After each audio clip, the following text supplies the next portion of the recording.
All right, so we are going to start with a new question. Ninth number question today. Four particles of each of mass print नहीं हुआ है m, are placed at the vertices of a square of side भी print नहीं हुआ है n.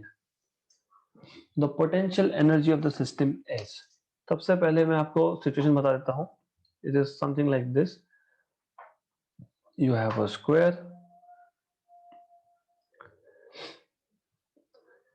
इसका side length है l and there are masses on each of this corner of square and mass is m. You're supposed to find out potential energy. आपको electrostatics में मैंने बताया था कि पोटेंशियल एनर्जी कैसे याद रखना है फॉर्मूला. मैंने आपको ग्रेविटेशन में भी बताया था कि पोटेंशियल एनर्जी का फॉर्मूला कैसे आता है. अगर आपको इलेक्ट्रोस्टैटिक्स याद है, मैंने आपको बताया था, मैं वापस बता रहा हूँ, so that you remember and you need to remember. Okay, you need to remember for minimum 1 more year.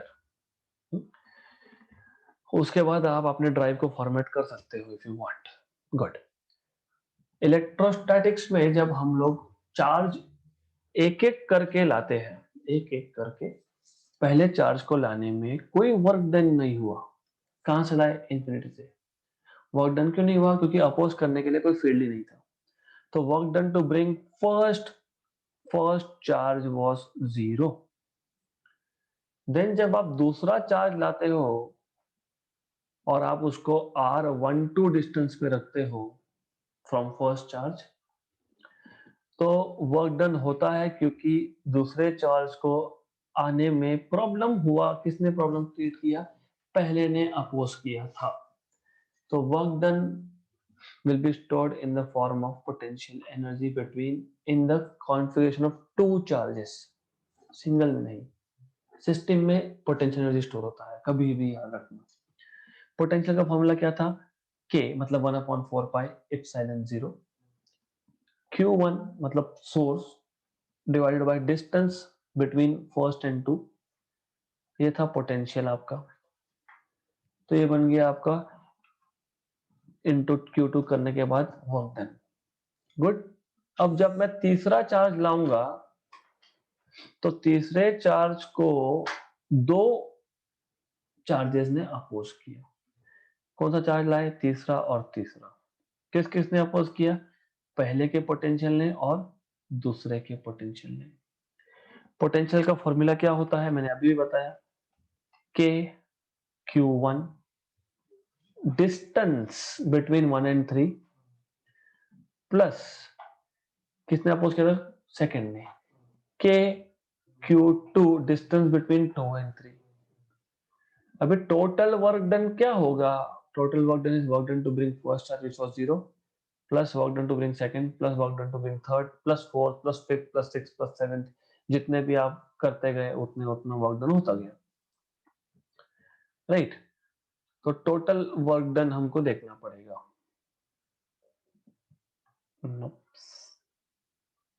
Okay, तो हमको देखना पड़ेगा what is the total work done. तो बस ये ऐड करते जाएंगे.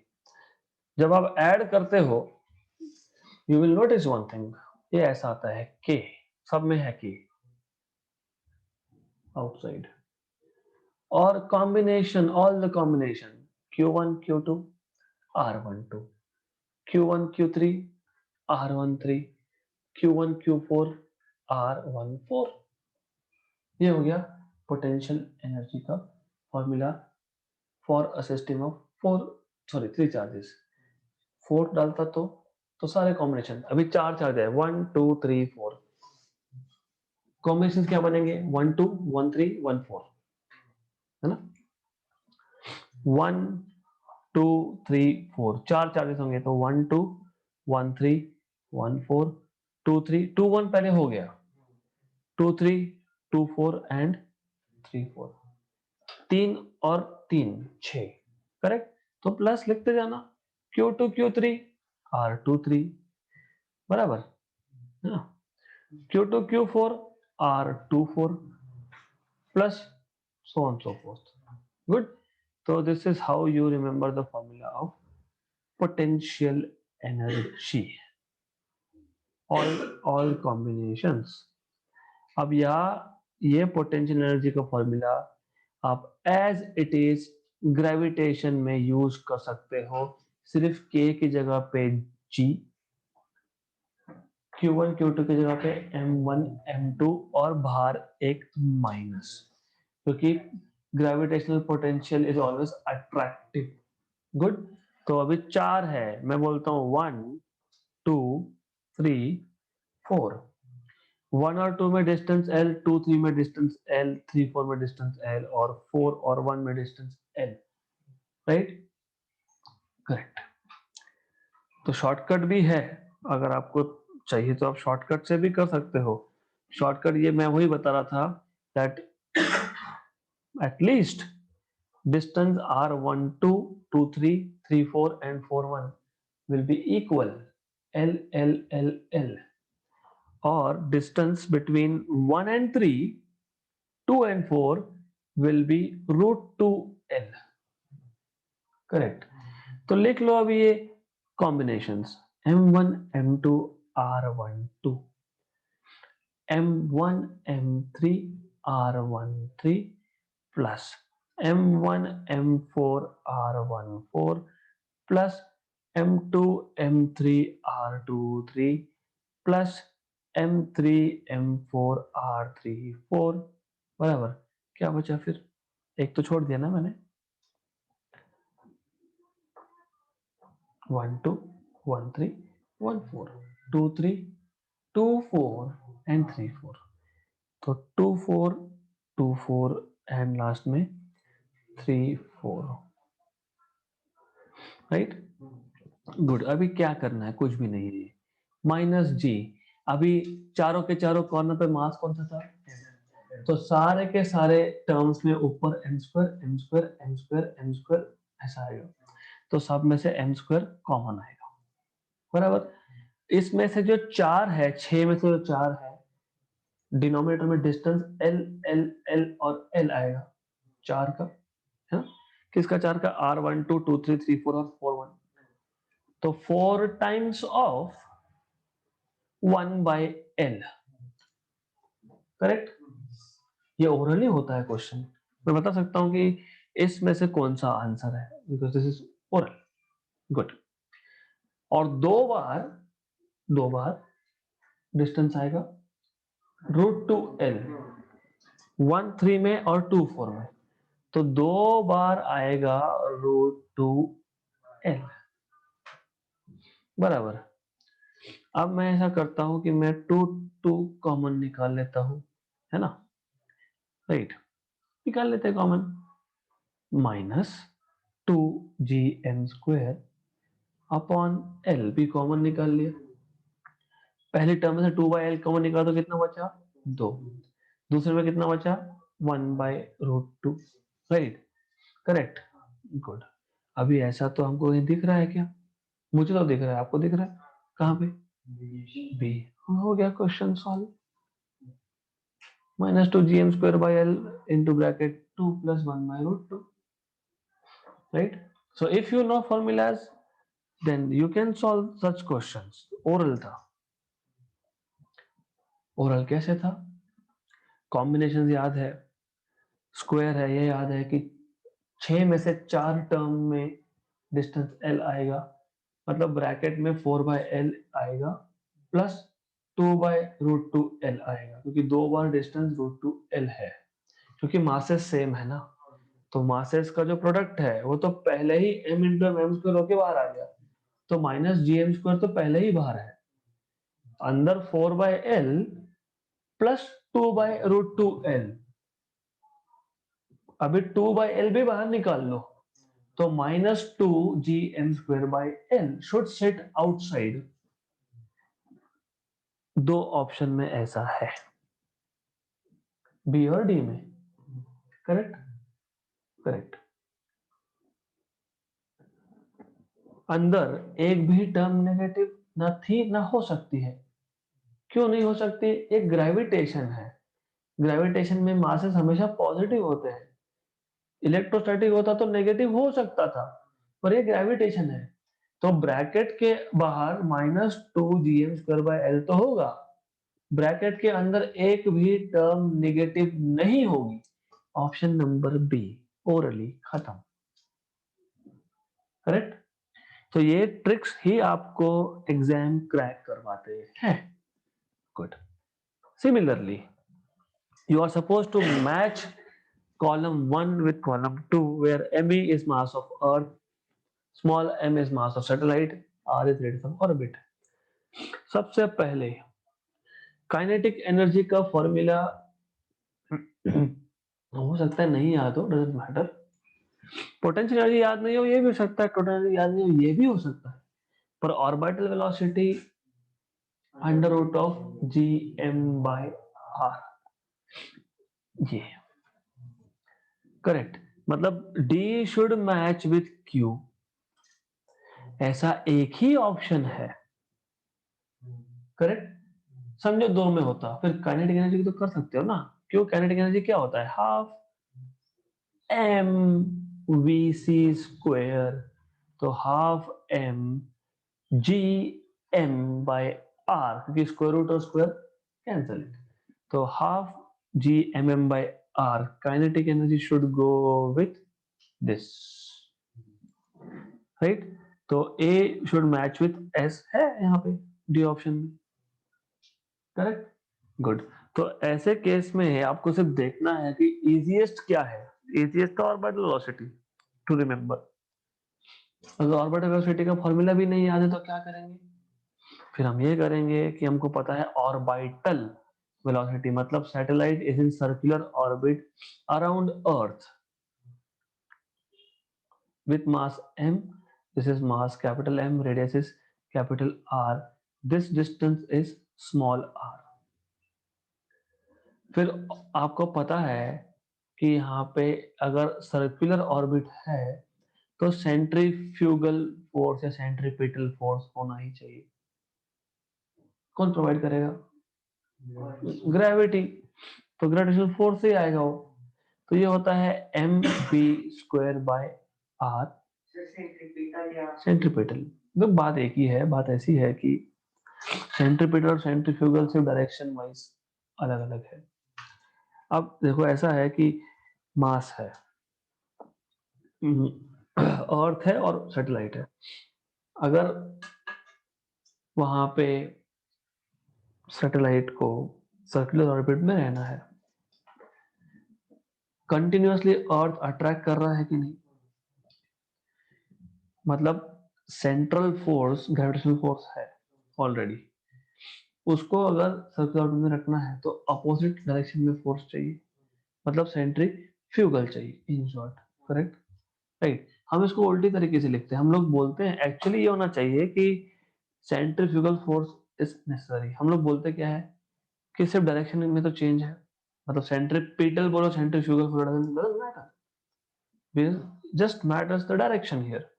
तो हम बोलते हैं कि जब भी सर्कुलर मोशन में ऑब्जेक्ट होगा कंपल्सरीली सेंट्रीपिटल फोर्स होना चाहिए।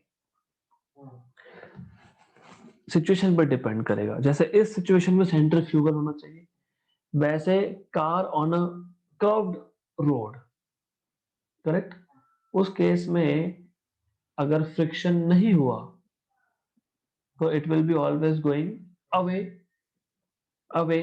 फिर हम लोग बोलते हैं कि अभी टुवर्ड्स फोर्स चाहिए, इसलिए हम बोलते हैं कि फ्रिक्शन सेंट्रीपिटल प्रोवाइड करेगा। क्लियर। बट अल्टीमेटली दोनों में सिर्फ साइन का डिफरेंस है, और हम लोग यहाँ पे मैग्नीट्यूड की बात कर रहे हैं, हम लोग डायरेक्शन की बात ही नहीं कर रहे। गुड। तो in this case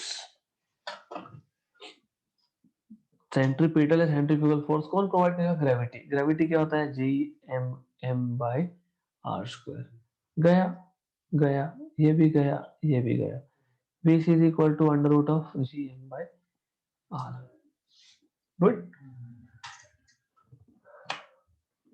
A satellite of mass m is in circular orbit of radius 2re about the earth। ये स्मॉल r की वैल्यू बताई है, ये सबसे पहले पता होना चाहिए। ऑर्बिट रेडियस है ये, ये h की वैल्यू नहीं है, ऐसा बोला क्या? A satellite of mass m is in circular orbit at a height of, ऐसा बोला है क्या कि सरफेस से हाइट मेजर किया है आपने? इन्होंने क्या बोला है? ऐसा बोल सकते थे ना, a satellite of mass m is in circular orbit around earth, its height from the surface of earth is 2r. तो उस केस में रेडियस ऑफ ऑर्बिट क्या आएगा? 2re plus re। क्यों? क्योंकि आप कहां से मेजर करते हो? सेंटर से।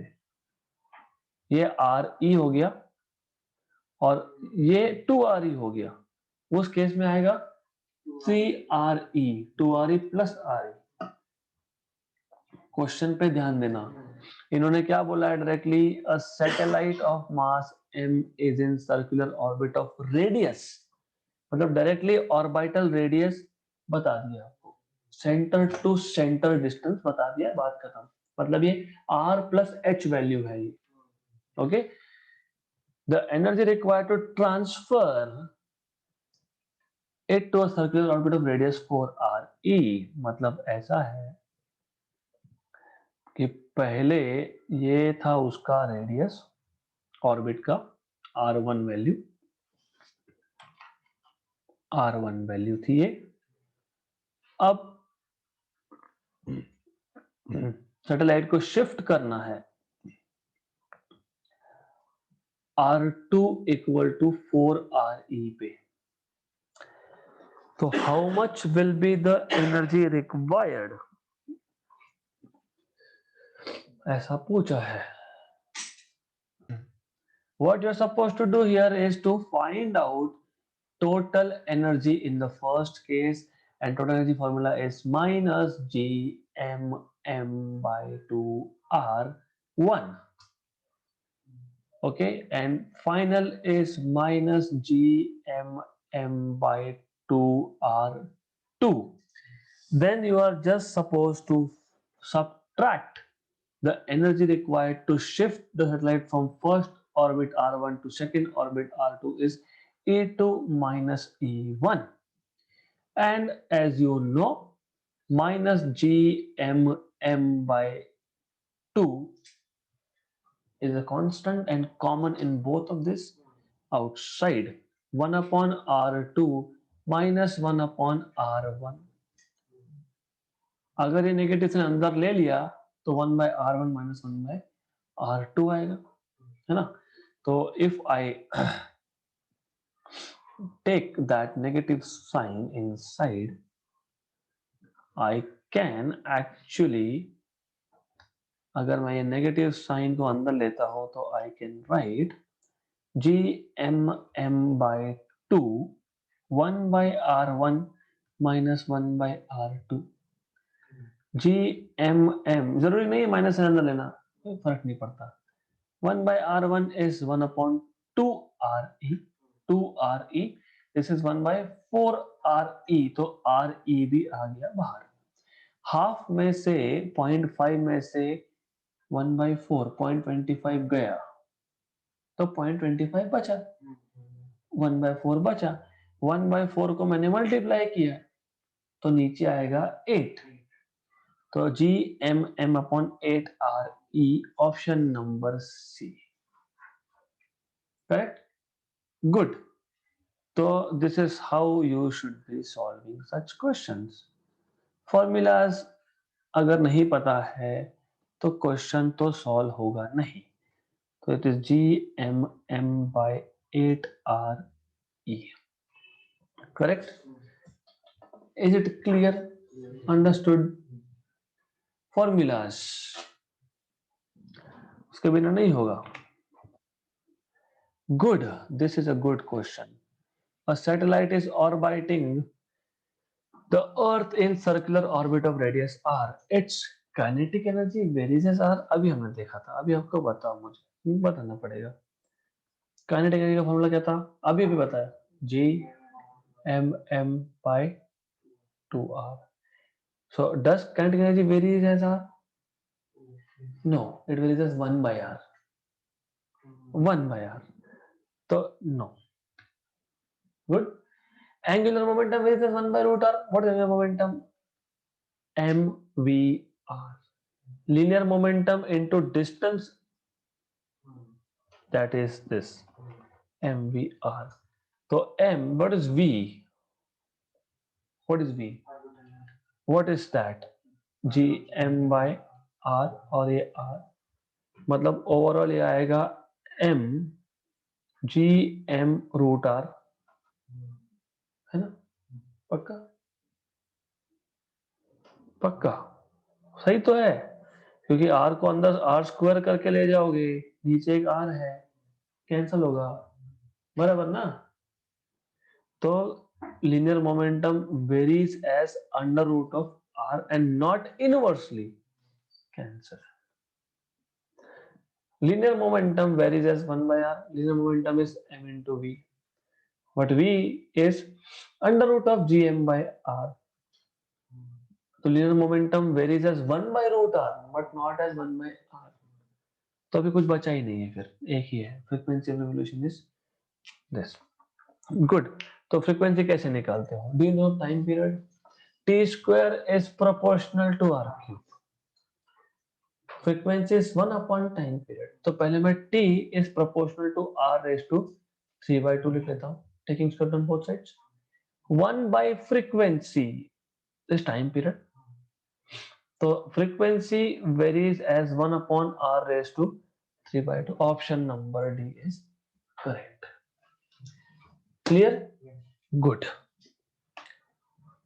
Next question. अभी उसी टाइप का क्वेश्चन है.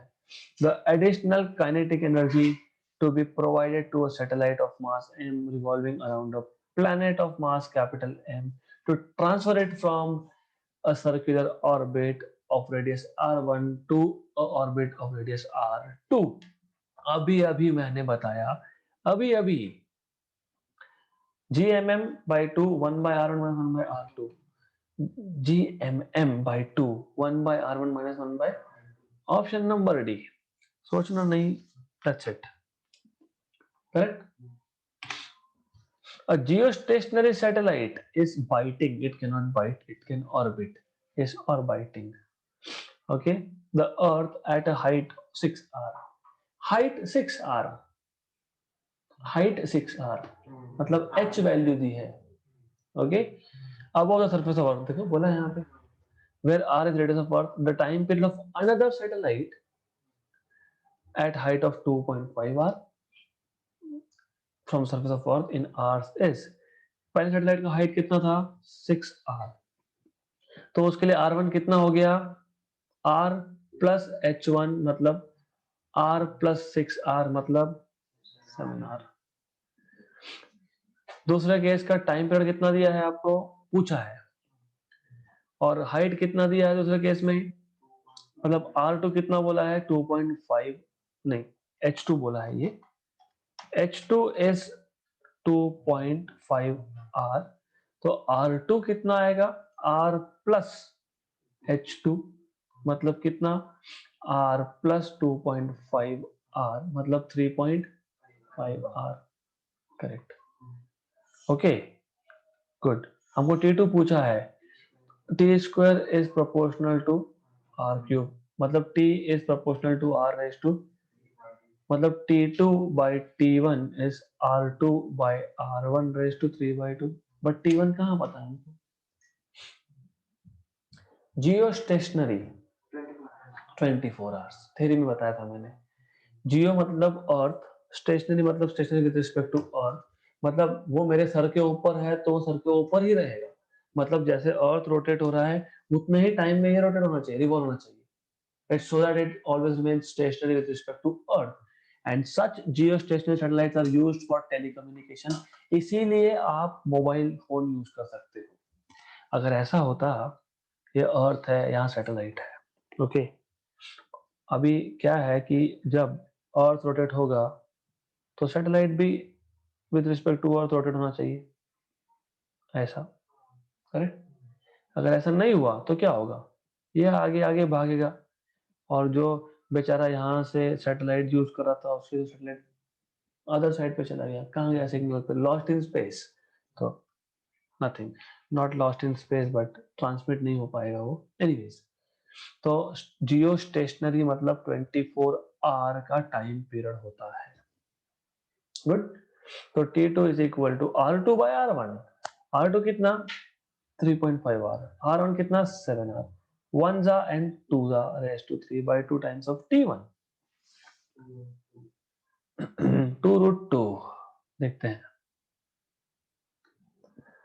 देखते हैं इसको 1 by 2 raise to 3 by 2, 1 raise to anything is 1, 2 का क्यूब मतलब 8, 8 का रूट 2 रूट 2, 2 रूट 2 और यहाँ पे 24 time T1 24 hours. Correct. Good. हो गया क्या फिर इतने में? नहीं। यस 24 को आप क्या लिखोगे? ऐसा करो 1 जा 12 जा 12 बाय रूट 2, पर 12 बाय रूट 2 तो है नहीं, 12 इंटू रूट 2 है, तो 12 को लिखो 6 इंटू 2, 2 को लिखो रूट 2 इंटू रूट 2, मतलब न्यूमरेटर में आ गया 6 into root 2 into root 2, denominator में एक रूट 2 एक रूट 2 रूट 2 कैंसल, तो 6 root 2 R option number C. Correct. तो ये बहुत बेसिक बेसिक चीजें हैं जो आपको पता होनी चाहिए। You should be knowing this kind of stuff. Good. उसी टाइप का क्वेश्चन है। Assuming that Earth and Mars move in circular orbit around the Sun, with the Martian orbit, मतलब orbit of Mars, 1.5 times that of orbital radius of Earth. The length of the Martian year in day is simple. Martian year मतलब t square is proportional to r cube, तो t is proportional to r raised to 3 by 2.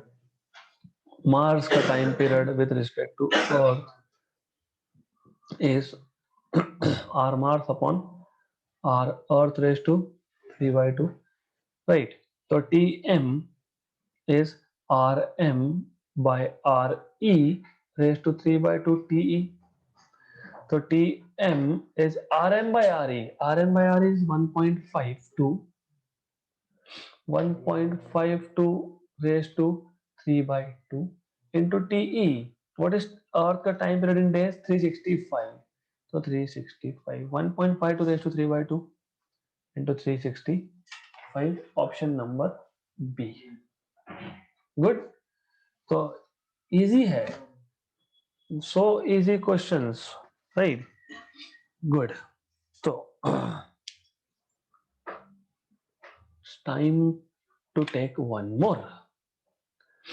A research satellite of mass 200 kilogram circles the Earth in an orbit radius. Mass of satellite 200 kg circles the Earth in orbit radius 3 Re by 2. Okay, मतलब 1 plus half, मतलब h by 2, मतलब h equal to r by 2 है। Just बता रहा हूँ, extra information दे रहा हूँ मैं। 3 by 2 मतलब कितना? 1.5। 1.5 मतलब कितना?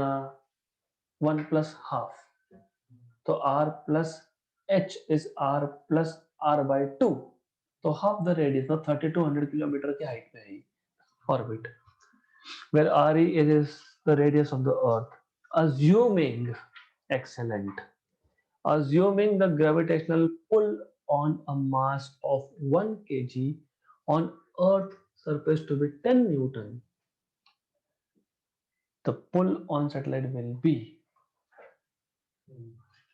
बोलते ना चेष्टा करने, पता है ना, this they are doing this, they are teasing you. How? Gravitational pull मतलब weight है ना, weight मतलब mg, g equal to 10. गुड। mg और m into G, m into G, G की value gm by R square, और ये आपको बोला है 10 न्यूटन। हाँ, तो ये इन शॉर्ट घुमा फिरा के आपको बोल रहे हैं जी की वैल्यू 10 न्यूटन लेनी है, खत्म, right? They are teasing you. तो pull on satellite is m into G, mass of satellite. Okay, correct. लेकिन g एट हाइट h, तो m, what is g at height h? g R upon R plus H का मैंने इसलिए बताया, मैंने पहले ही बताया, स्मॉल r 3r/2 का मतलब 3200 किलोमीटर का हाइट है और mg की वैल्यू ये 10 न्यूटन बोली है, तो ये आ गया 10 r upon r plus h, मतलब कैपिटल R और r प्लस h मतलब ये स्मॉल r है ना। ये कितना दिया हुआ है 3r/2, कैंसल कैंसल स्क्वायर, तो आपको चाहिए तो मैं लिख देता हूं, this is r plus h, right. 10 2 ऊपर गया उसका स्क्वायर 4 नीचे 9, करेक्ट, राइट, क्लियर। आंसर क्यों नहीं आ रहा फिर? What mass? Mass of satellite. ये गड़बड़ नहीं करना, मैंने जानबूझ के यहाँ पे एम लिखा है। ये जो उन्होंने बोला है वो इनडायरेक्टली आपको बोल रहे हैं जी की वैल्यू 10 मीटर पर सेकेंड स्क्वायर है। मुझे पता है बहुत सारे बच्चों को क्वेश्चन समझ में नहीं आ रहा होगा, मैं बता देता हूँ वापस से, नो वरीज। कितना मास सैटेलाइट 200, अब करो फिर ये 2000 इंटू 4/9, 8000/9, 8/9 की वैल्यू पता है आपको? ये ऐसा आता है 889 न्यूटन। तो what you must know that gravitational pull on satellite मतलब mg एट हाइट h पूछा है, क्योंकि सैटेलाइट कहाँ पे है, हाइट h पे। तो m किसका, सैटेलाइट का। जी h क्या होता है, g into R plus H square. How do I decide कि r upon r plus H square, small r 3/2 r e, इसका मतलब 1 प्लस हाफ r e, है ना, आर ई प्लस RE/2 बराबर, मतलब this is RE plus H, height कितना हो गया, half the radius of earth 3200 kilometre, तो हाइट इज मोर, मतलब ये फॉर्मूला यूज होगा, 1 - 2h/r नहीं होगा, ये होगा, करेक्ट। तो ये डिसाइड कर लिया।